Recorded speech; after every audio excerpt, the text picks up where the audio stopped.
台風9号の北多摩川です。水位石原を4メーターを超え、消防団待機状態。確かに消防団来てます。すごいです。5本松の上こんなです。濁流です。回復までしばらくかかるでしょう。ちょっとえぐいですね。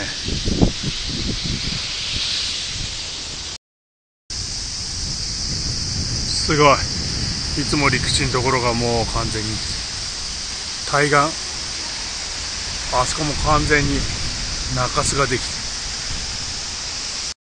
昨日花火大会だったのでちょうどゴミの片付けなんかもやってるけど、ここ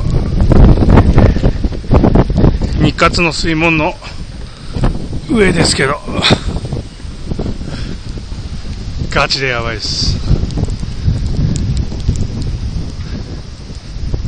日活の水門のアウトのところがもう完全に波だって、ああもうスレスレだ。日活の水門の上から、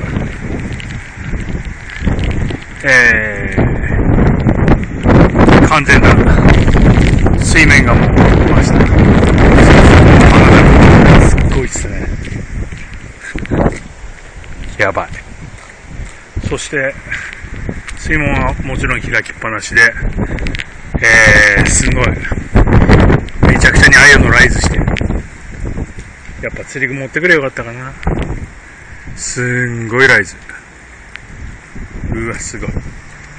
鳩も避難してます。昨日の花火の会場、もう椅子なぎ倒されてます。当然です。でいつも川入るとこ、そんなところももうというよりもう川です。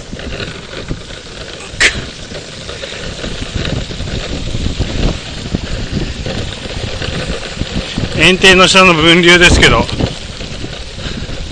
もうゼロ地域でそのまんま水です。これも 2,3 歩入ったら危ないですね、完全に。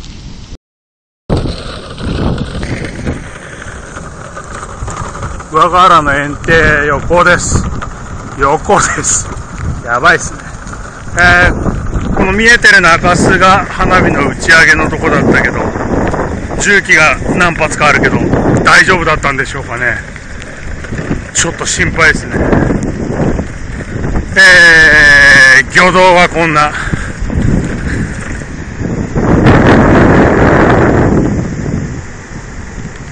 やばいっすね。もう完全に目の前。すごい。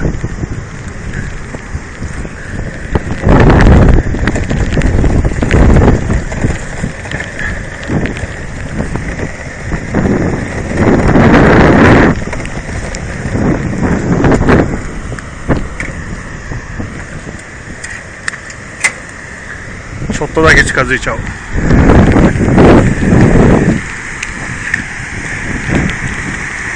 いないない。これガチでやばいやつ。さすがにプラス3メーター50だともう一数ですね。手を玉ができた方ので、消防団の人いたら助けと言われるでしょ。まずいですね。すごいです。いつ釣りできるかもう分かんないですね。これ1週間2週間ぶりかなぐらいですかね。